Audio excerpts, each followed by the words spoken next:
जय गुरु जी। शुक्राना गुरु जी महाराज का। सत्संग सुनते हैं संगत जी।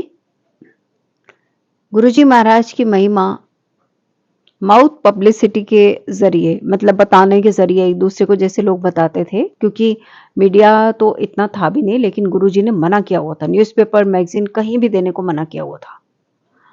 तो एक लड़की को पता चला एंड वो यूएई से आई थी, दुबई से। उनके हाथों में पैचेस थे, सफेद रंग के जो दाग होते हैं। तो उनको गुरुजी के बारे में पता चला, तो माता पिता के साथ वो गुरुजी के पास आई।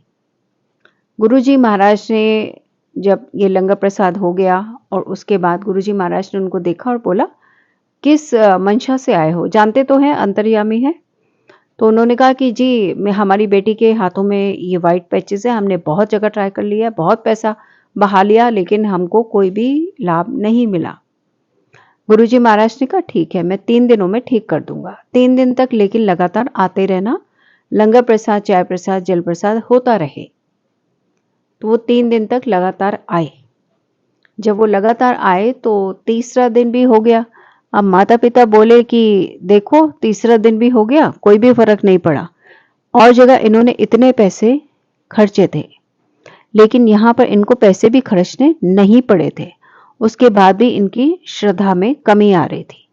तो इन्होंने कहा कि देखो, हुआ नहीं। तो वो जो लड़की थी, वो जो आंटी थी, वो बहुत श्रद्धा रखती थी गुरुजी पे। उनकी श्रद्धा में कोई कमी नहीं थी। उन्होंने जाते जाते बोला गुरुजी महाराज, और बड़े प्रेम से प्रणाम किया, और बस यही बोला कि देखो, मेरे पैचेस नहीं गए, लेकिन बड़े प्रेम से प्रणाम किया, कोई शिकवा शिकायत नहीं थी। गुरुजी ने बोला सॉरी, मैं ठीक नहीं कर सका। अब वो आंटी जी थोड़ा ही जैसे पलट के आगे गई। गुरुजी ने एकदम से उनको बोला, देख अपने हाथ, मैंने तेरे पैचेस ठीक कर दिए। आंटी जी हैरान हो गई और देखा उनके हाथ में कोई पैचेस नहीं थे। उनका रोना छूट गया। एकदम से गुरुजी के पास आके उनको प्रणाम किया। उनके जो माता पिता थे, उन्होंने भी बहुत श्रद्धा से गुरुजी को प्रणाम किया। उनका भी रोना छूट गया कि ऐसे कैसे गुरुजी महाराज ने किया। गुरुजी महाराज ने बोला, यहां पर सब कुछ संभव है, बस तुम्हारी श्रद्धा होनी चाहिए।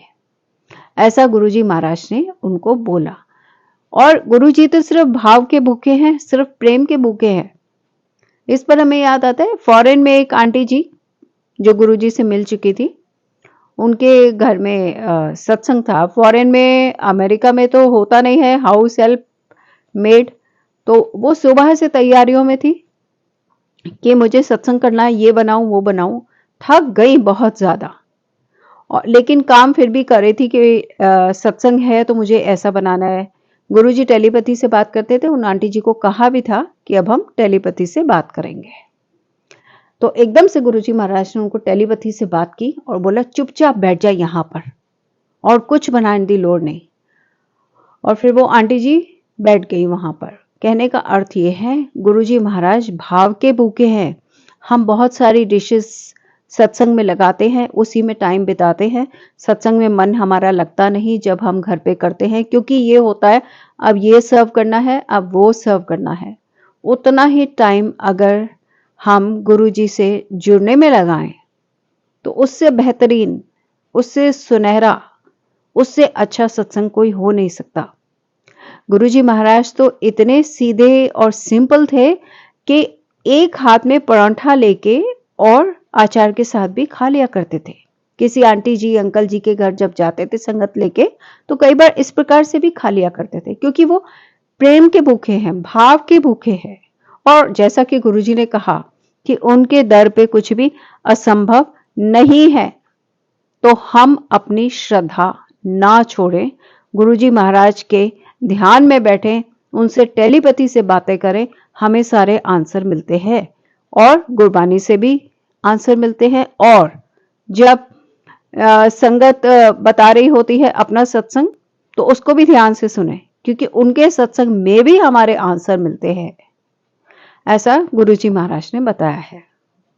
गुरुजी महाराज को दंडवत प्रणाम करते हैं संगत जी, और सब मिलके कहते हैं, जय गुरु जी, शुक्राना गुरुजी महाराज का।